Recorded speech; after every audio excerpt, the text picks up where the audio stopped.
오늘은 이 말씀을 가지고요, 우리 웨스트민스터 신앙고백서 1장 성경에 대한 말씀을 좀 나누려고 합니다. 주중에 우리 교회 집사님이 전화를 주셨어요. 같이 일하는 직장 동료인데 자꾸 성경에 대해서 물어본다는 거예요. 그리고 그분이 자꾸 빅뱅 이론을 이야기하고 막 과학적인 걸 이야기하면서 자꾸 물어본다는 거예요. 그러니까 이제 한두 번, 두 번은 그냥 넘어갔는데 이제 집사님 참다 이제 그 친구와 함께 있는 자리에서 스피커폰으로 저한테 전화를 하신 거예요. 목사님, 이 친구가 궁금한 게 많대요. 목사님 좀 얘기해 주세요. 아마 그전에도 한번 주일날 오셨을 때에 그럴 때 답답하면 저한테 전화하라고. 근데 제가 전화를 한 거죠. 근데 그 친구도 이제 당황을 한 거예요. 얘가 차마 목사님에게 전화할 줄 몰랐는데. 그러면서 던지는 질문이 하나님으로부터 시작된 족보가 이해가 안 된다.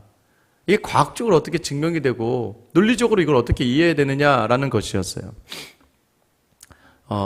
이 얘기를 하면 끝도 없기 때문에 제가 이제 거기에 대해서 아마 그 친구분이 다시는 전화를 할지 안 할지 모를 정도로 제가 아주 길고 정확하고 확실하게 이 성경에 대해서 또 이 족보에 대해서 아마 여러분 나중에 아마 우리가 이 웨스트민스터 신앙고백서를 하다 보면 아마 그런 모든 내용들이 나오게 돼 있습니다. 쭉 얘기를 하고 끊었습니다. 그리고 전화를 끊는 한편으로는 이런 마음도 들었어요. 나중에 그 집사님도 공부하셔서 직접 이야기해 주셨으면 좋겠다. 아마 이 웨스트민스터 신앙고백서만 보더라도 이런 목차 한번 보세요.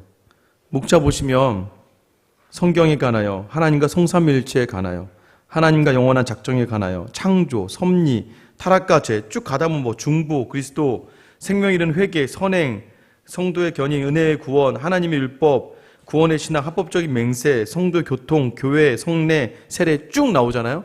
여러분 이게 바로 아마 거의 모든 자리는 다 여기 안에 들어가게 될 거예요. 이것만 온전히, 그러니까 여러분 좋은 걸 붙들고 있으면 여러분 이상한 거에 흔들리지 않게 되는 거예요. 이제 오늘부터가 그 시작입니다.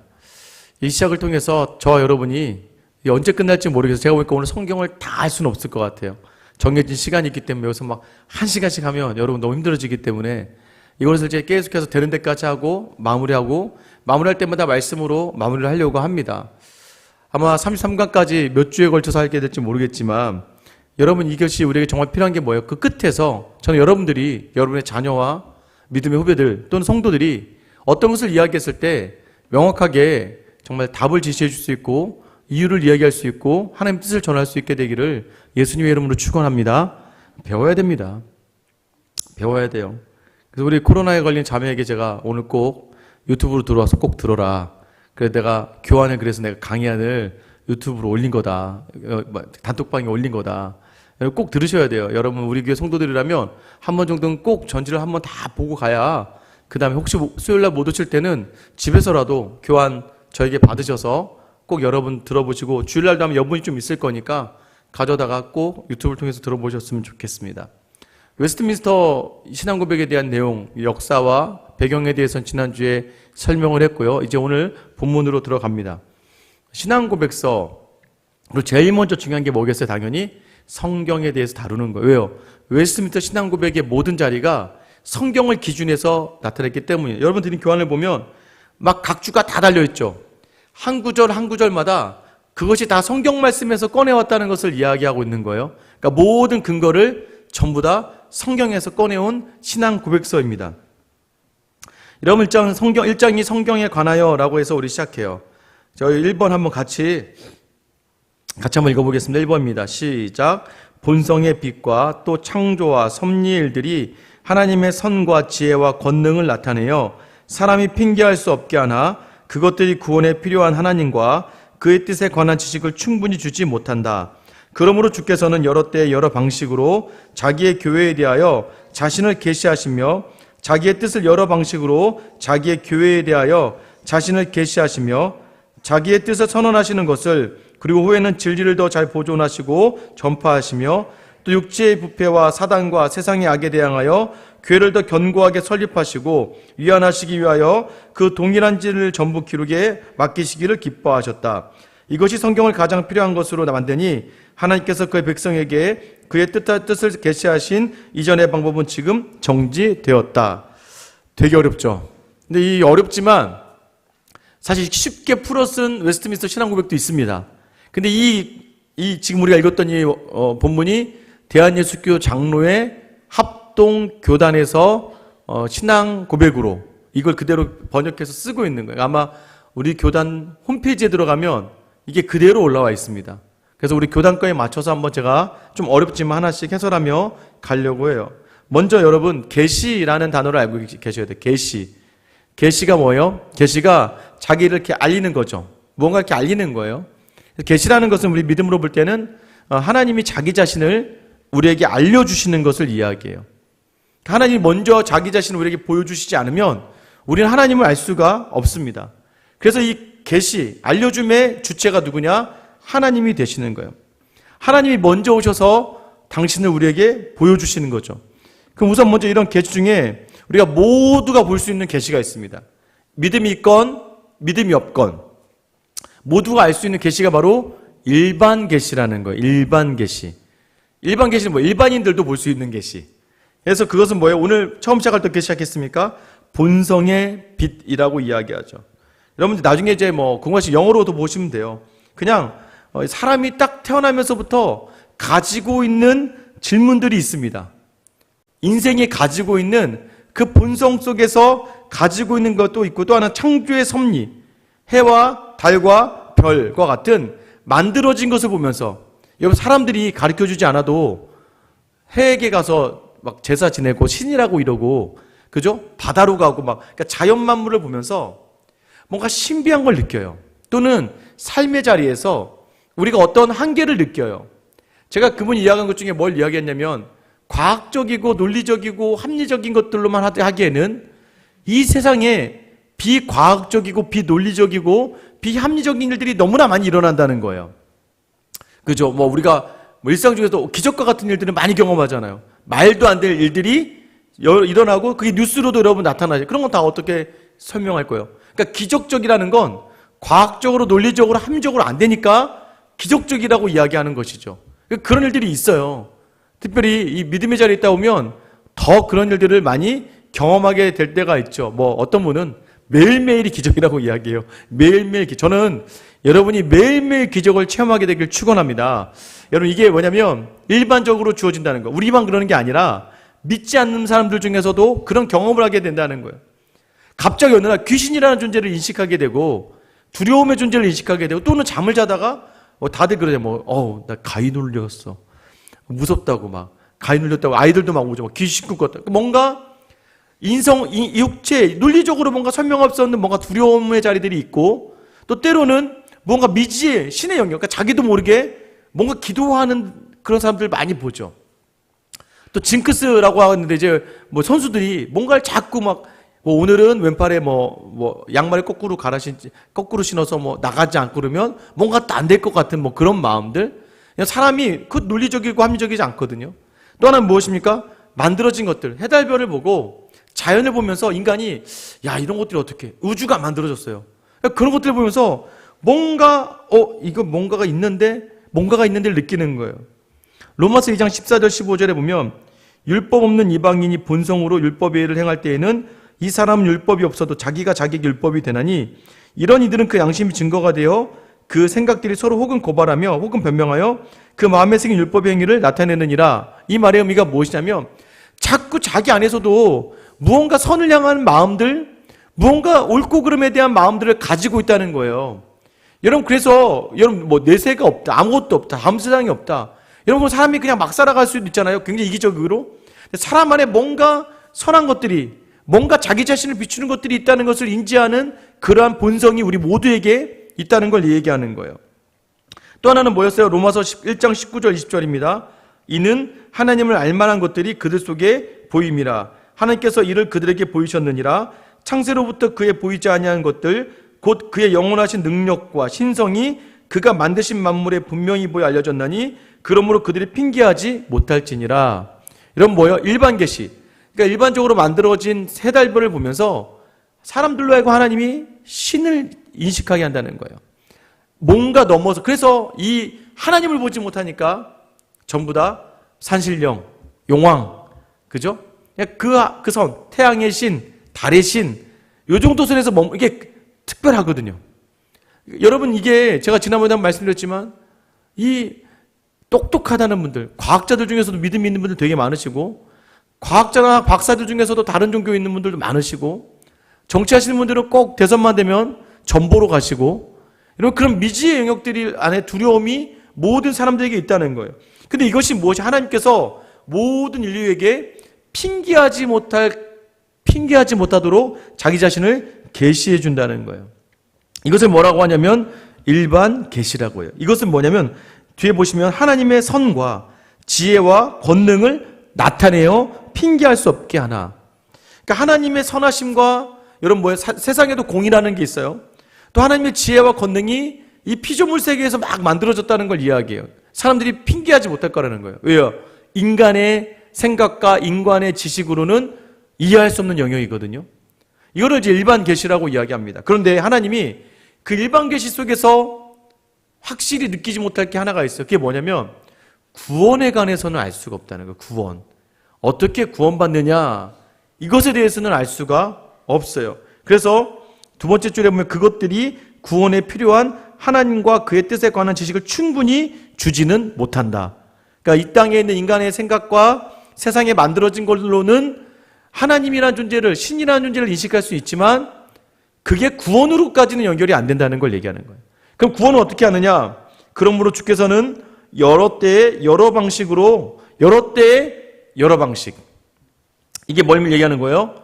히브리서 1장 1절과 2절 말씀 보시면 우리 같이 한번 읽어볼까요? 같이 읽겠습니다. 시작.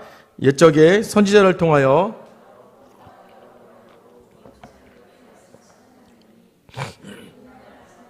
아들을 통하여 우리에게 말씀하셨으니 이 아들을 만유의 상속자로 세우시고 또 그로 말미암아 모든 세계를 지으셨느니라. 옛적 선지자들 통하여서, 오늘 본문의 해석이 원래 이거예요. 여러 부분과 여러 모양으로 말씀하셨다. 이제 구원에 대한 걸 하나님께서 직접 얘기하기도 하셨지만 선지자들을 통해서, 구약이죠. 구약을 생각하시면 돼요. 말씀을, 예수 그리스도에 대해서, 구원에 대해서 이야기하는 것. 여러분, 이것을 뭐라고 이야기해요? 특별 계시라고 이야기해요. 특별히 택하신 사람들에게 말씀으로 때에, 구약과 신약에 또 지금 오늘날까지도 말씀으로 자기 자신을 드러낼 수 있게 하시는 자리. 그리고 뭐라고 이야기합니까? 그래서 다시 보면 뭐라고 되어 있어요? 진리를 전부 기록에 맡기시기로 기뻐하셨다. 맨 마지막 세 번째 줄이죠. 그 동일한 진리를 전부 기록에 맡기시기를 기뻐하셨다. 이게 뭐예요? 하나님에 대한 구원을 기록하는 것으로 다 기뻐하시게 하셨다는 거예요. 그 이유가 무엇일까요? 위에 보시면 그리고 후에 진리를 더 잘 보존하시고 라고 해요. 진리를 잘 보존하기 위해서, 그리고 잘 전파하기 위해서, 또 무엇입니까? 육체의 부패와 사단과 세상의 악에 대하여 교회를 더 견고하게 설립하시고 위로하시기 위하여 그 동일한 진리를 전부 기록에 맡기시기를 기뻐하셨다라고 이야기해요. 그러니까 뭐예요? 이게 결국은 그 진리를 보존하기 위해서, 더 나아가서는 교회를 견고해서 사람을 이루어하기 위해서, 그러니까 하나님의 교회를 위해서, 하나님의 나라를 위해서, 또 이 진리를 위해서 말씀으로 기록하셨다. 이게 지금 뭘 얘기하는 거예요? 특별 계시 중에서 성경을 이야기하고 있거든요. 이게 지금 하나님께서 기뻐하시는 자리였다. 여러분, 이 성경이 가지고 있는 특별한 능력이 있습니다. 그 다음 뭐예요? 이것이 성경을 가장 필요한 것으로 만드니 하나님께서 그의 백성에게 그의 뜻을 계시하신 이전의 방법은 지금 정지되었다라고 이야기해요. 여러분, 지금 이전의 방법들은 다 맞춰졌다는 것을 이야기하는 거예요. 성경 외의 것으로는 구원에 대해서 이야기하는 게 이제 더 이상 없다라고 이야기하시는 거예요. 그러니까 지금 막 누가 구원에 관련된 걸로 막 하나님께 계시를 받을 일은 없다는 거예요. 그러니까 누가 와서, 여러분, 그러니까 이단이 하는 게 그거잖아요. 이만희를 통해서 구원을 받고, 뭐 JMS를 통해서 구원을 받는다? 여러분, 그런 건 이제 더 이상 없는 거예요. 예수 그리스도 외에 구원받을 이름은 없고, 이 성경에 기록한 것 외에 그 누구도 안 된다는 거예요.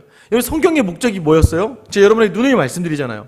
성경의 목적은 디모데후서 3장 15절 17절에 보면 또 어려서부터 성경을 알았나니 성경은 능히 너로 하여금 그리스도 예수 안에 있는 믿음으로 말미암아 구원에 이르는 지혜가 있게 하네. 자, 성경의 목적은 구원에 이르는 거예요. 첫 번째가.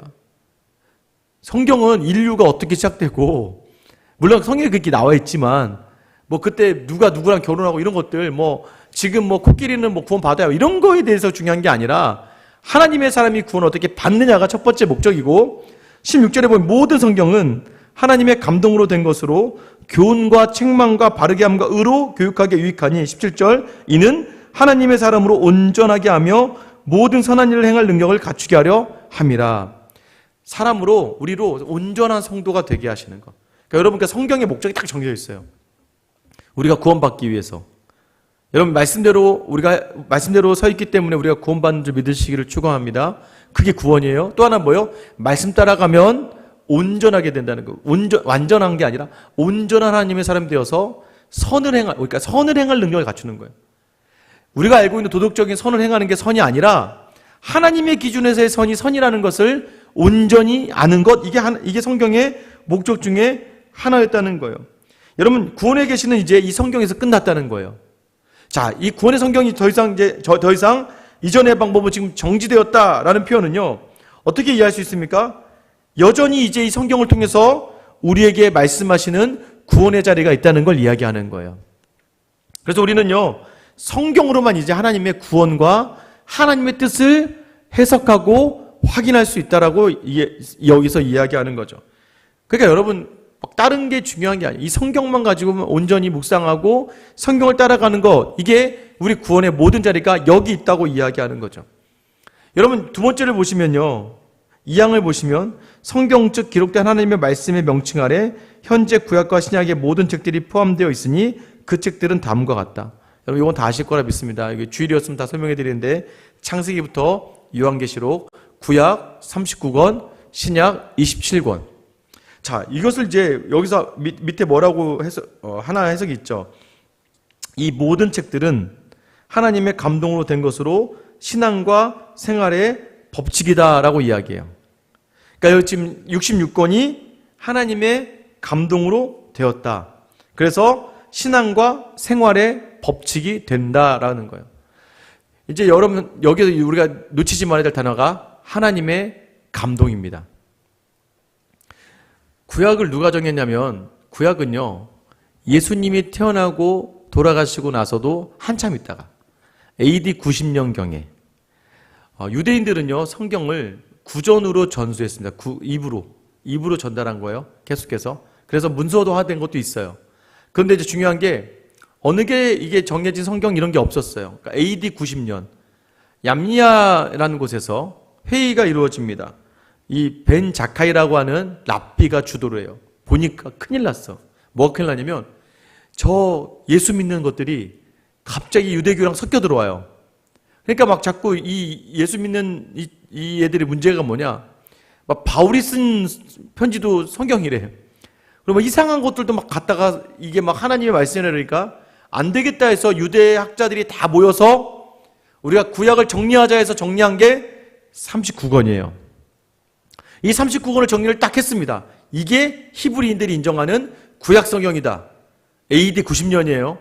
자, 이제 이렇게 해서 우리가 개신교도들에게 있어서 우리의 말씀을 훼손받지 말자. 유대인들은 지금 이 구약 39권만 인정하는 거예요. 그런데 개신교도들이 보니까 저게 정말 성경이 맞아요. 야, 이 구약 39권, 이 유대인들이 정한 39권이 성경이 맞다. 여기서 그걸 성경으로 인정을 하고, 더 나아가서 이제 무려 여러분, 신약이 확립된 게 무려 300년이 지나요. 300년이 지나서 397년, 거의 300년이 정말 지나죠. AD 397년에 여러분, 카르타고라고 들어보셨잖아요. 카르타고라는 곳에서 이제 모든 교계 지도자들이 모입니다.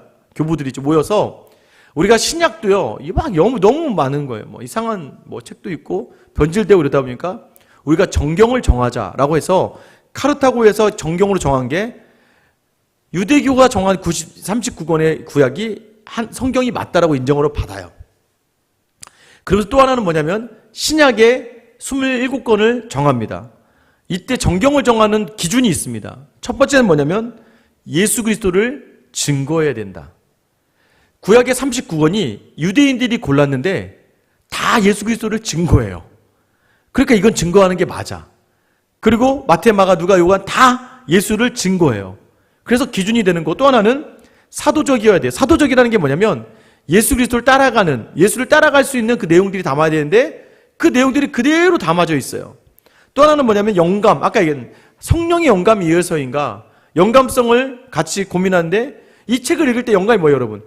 영감이 뭐냐면 정말 특별한, 하나님께서요, 하나님이 특별한 영향력을 행사하셔서 그들의 모든 말, 그들이 적는 것 또는 우리가 읽는 것을 하나님께서 말씀으로 받게 하시고 말씀으로 아무런 오류가 없게 쓰게 하시는 능력을 말하는 거예요.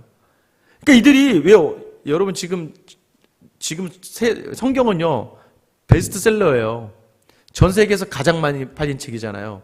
그래서요 국문학자들은, 최소한 책을 쓰는 사람들은 성경은 무조건 기본으로 읽습니다.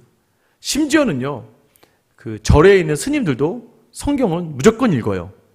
그런데 문제는 뭐예요? 이걸 읽어도 감동이 없어요. 은혜가 되지 않아요.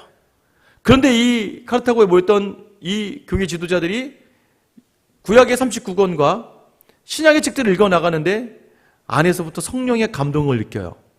그래서 모두가 다 감동한 그 모든 것들 정해서 영감성 있는 것들, 마지막에 보편성이 있어야 돼요. 보편성이 뭐냐면 모든 내용이 다 통일되어져 있는 거예요. 그러니까 여러분 성경을 어떻게 이야기하냐면 통전적이다라고 이야기해요. 하나로 관통한다. 뭘로? 예수 그리스도로. 모든 것이 다 하나를 이야기한다는 거예요. 구약은 오실 예수 그리스도, 신약은 오신 예수 그리스도, 그리고 다시 오실 예수 그리스도로 딱 정해져 있는 거예요. 그러니까 예수 그리스도 하나로 딱 관통을 해버리니까 이것을 통전적이라고 이야기를 해요. 그래서 보편적이다. 야, 똑같은 걸 이야기하고 있는 거야 해서 책을 66권을 딱 정합니다. 그래서 여러분 우리가 이제 뭐 어려운 얘기지만 성경에 들어가는 글자 하나하나마다 다 하나님의 영감으로 되었다라고 이야기하는 게 바로 축자 영감이라는 게 있어요. 뭐 그냥 대충 들으세요. 뭐 듣고 다 까먹으실 겁니다. 그리고 성경이 부분만이 아니라 전체 모두가 다 하나님의 영감으로 되었다라고 해서 만전 영감이라고 해요. 또 하나는 이것을 쓴 사람들이 막 기계적으로 막 받아 적은 게 아니라 하나님의 각 사람의 인격과 지식과 성향을 고려해서 쓰게 하셨다는 거예요. 그러니까 여러분 제가 어제 질문했던 게 이거였어요. 하나님부터 족보가 이렇게 나오는데 족보 이거 다 따져도 6,000년이 채 안 되는데 인류의 역사가 6,000년밖에 안 되냐. 그러니까 사람들이 똑똑해서요 날짜를 다 계산해요. 몇 년 살았고 다 계산하면 6,000년이 채 안 나와요. 예수님까지도 6,000년이 안 나오는데 여러분 그래서요 이걸 가지고 얘기하는 거예요. 여러분 그런데 여러분 다시 한번 생각해보세요. 모세가 썼습니다. 모세가 하나님 막 이야기하신 걸 막 적었단 말이에요.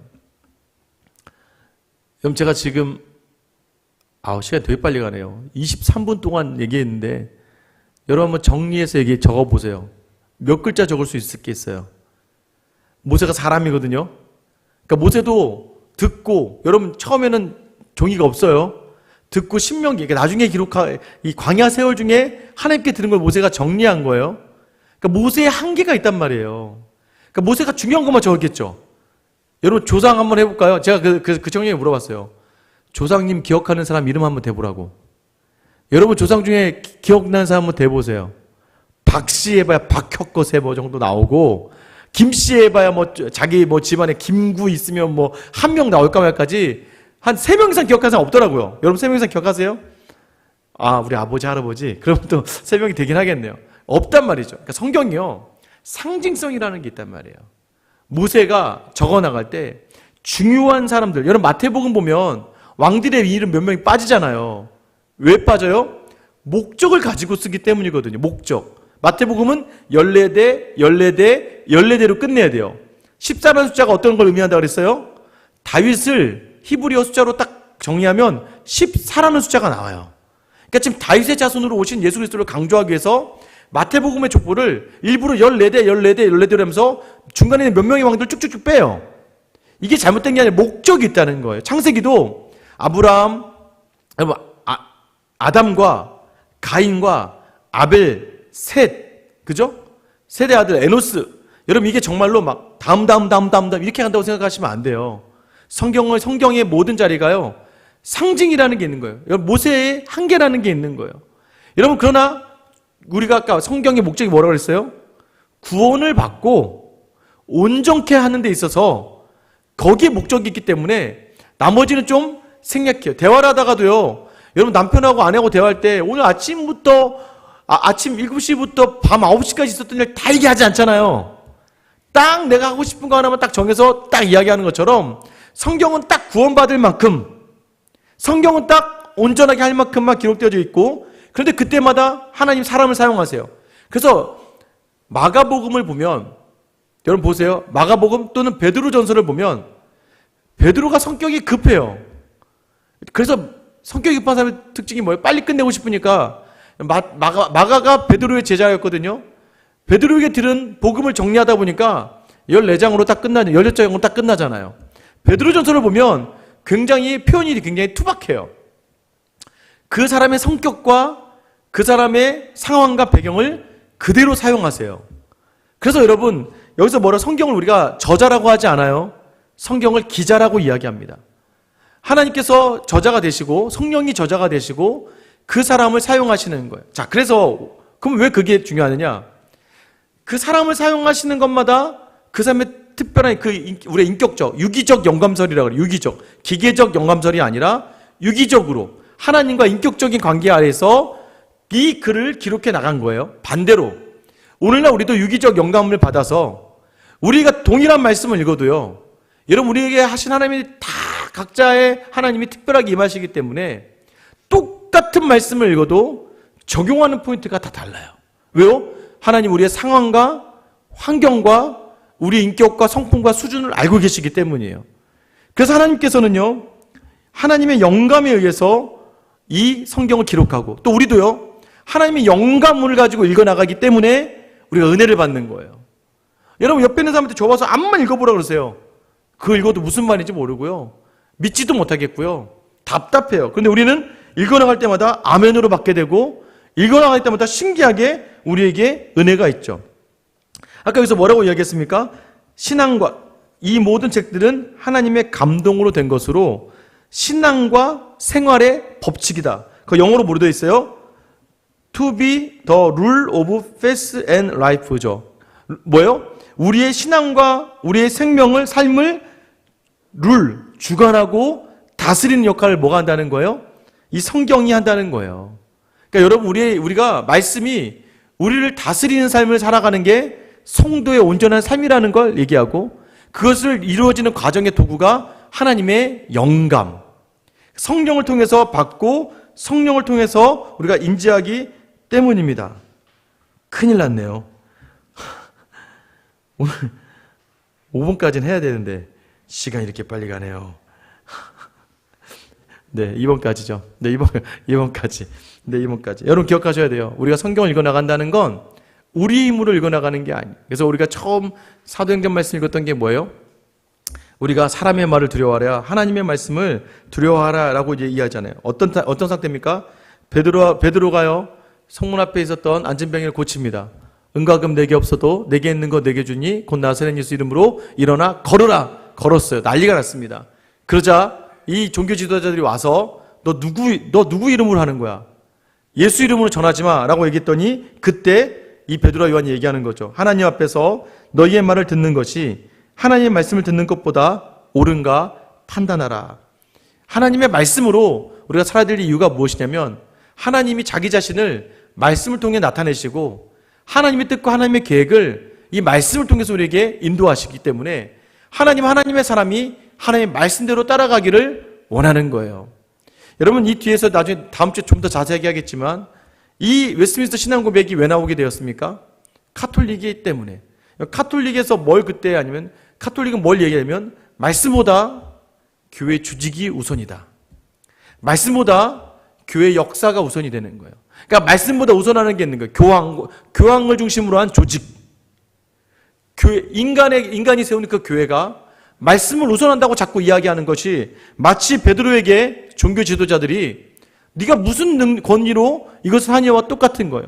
종교 지도자들은 자기들이 가지고 있는 종교적 힘으로, 자기들이 알고 있는 율법으로 자기들의 성을 쌓아가요. 여러분, 여전히 세상이요, 우리를 향해서 그렇게 이야기한단 말이에요. 너는 그렇게 살면 안 되고, 너는 이렇게 살면 안 되고, 신앙의 사람이 살기 어려운 모든 관점과 기준이 세상으로 향해요. 조직과 힘에 의해서. 그래서 카톨릭에서 뭐라고 이야기하냐면요, 그래서 마리아 숭배가 나오는 거예요. 역사에 들어가죠. 역사에. 많은 성인들을 우상화해요. 근데 그들은 뭐라고 이야기하냐면 이게 교회 역사에 들어가기 때문이에요. 여러분, 이게 뭐예요? 사람이 정하는 것. 사람들이 모인 곳이 정하는 것. 여러분, 이게 우리는 뭘 따라가는 거예요? 말씀을 따라가는 거예요. 말씀이 가라면 가고 말씀이 서라 하면 서는 것. 이것이 왜 그렇습니까? 우리에게 주신 하나님은 말씀을 통해서만 자기 자신을 드러내시고, 우리에게 그렇게 구원을 주신 것처럼 삶의 모든 자리도 그 말씀을 따라 우리를 이끌어 가시기 때문이죠. 여러분, 여전히 여러분의 삶이 공허하고 답답한 이유가 뭔지 아세요? 말씀보다도 세상의 말과 세상의, 심지어 교회 안에서도요, 교회의 전통이 말씀을 우선할 때가 있어요. 그죠? 교회에서 야, 당연히 이렇게 하는 거야. 그게 성경보다 더 중요해. 때로는 교회 그동안 했던 전통과 습관이 개인의 신앙생활을 굉장히 불편하게 만들 때도 있어요. 이렇게 뭐가 문제가 됐습니까? 말씀이 우선되는 것이 아니라 내가 누려왔던 모든 자리들에서 익숙함과 전통이 내 모든 말씀으로 새롭게 되는 자리를 방해하기 때문이에요. 여러분이 오늘 삶의 자리가 하나님 말씀 앞에 굳건히 서지 못하느냐? 자꾸 여러분들이 말씀을 우선하는 게 아니라 내 삶의 내 경험과 지식이 우선되기 때문이고, 말씀이 우선되는 게 아니라 저 같은 목사들이 제가 알고 있는 신학과 제가 알고 있는 지식이 이 성경 말씀을 우선하기 때문이에요. 여러분, 그럼 감동이 없는 거예요. 은혜가 안 되는 거예요. 여러분, 우리가 이제 이 시간을 하면서 제가 가지게 바라는 게 있어요. 많은 목사님들이 이야기하는 게 있어요. 뭔지 아세요? 정말 좋은 교회는 어떤 교회냐? 예배가 굉장히 활발한 교회. 저는 우리 교회가 예배가 굉장히 활발하다고 생각해요. 또 하나 뭔지 아세요? 여기저기서 응답받는 교회. 저는요, 우리 교회 성도들에게 여기저기서 지금 기도의 제목마다 응답받는 역사가 있다는 걸 저는 알아요. 그리고 세 번째가 뭔지 아세요? 건강한 신학, 건강한 성경적 지식을 가진 교회. 이게 바로 정말 좋은 교회라고 정의하세요. 아마 저는 이번 기회가 우리 교회에 정말 좋은 교회가 되는 거, 여러분, 예배가 활성화되고 여기저기서 기도의 응답이 있어요. 기도를 안 하니까 응답이 없는 거죠. 기도하니까 기도에 응답이 있어요. 제가 낮에요, 어떤 분과 통화다 이렇게 말씀드렸어요. 지금 기도해야 되는데. 여러분, 지금 이 교회가 성장하잖아요. 어떤 분이 그러시다고요. 목사님, 교회가 성장할 때 성도의 가정이 같이 성장한다는 거예요. 그때를 놓치면 안 되는데. 그때를 놓치면 안 되는데. 여러분, 기도하셔야 돼요. 기도로 구하셔서 응답 받으셔야 돼요. 더 나아가서 뭐예요? 그리고 올바로 하나님에 대해서, 하나님 말씀에 대해서 온전하게 담아내면 여러분 정말 건강하고 정말로 하나님 앞에서 온전한 공동체를 이룰 수 있다는 것을 기억하셔야 돼요. 그러면 무너졌던 모든 자리가 다시 회복되는 역사로 하나님이 이끌어 주시는 거예요. 이게 바로 성경을 통해서 가능하다는 거예요. 2항까지 할 수밖에 몰랐네. 2항까지지만 우리 또 다음 주에 우리 또 같이 만났으면 좋겠고요. 제가 기도하겠습니다.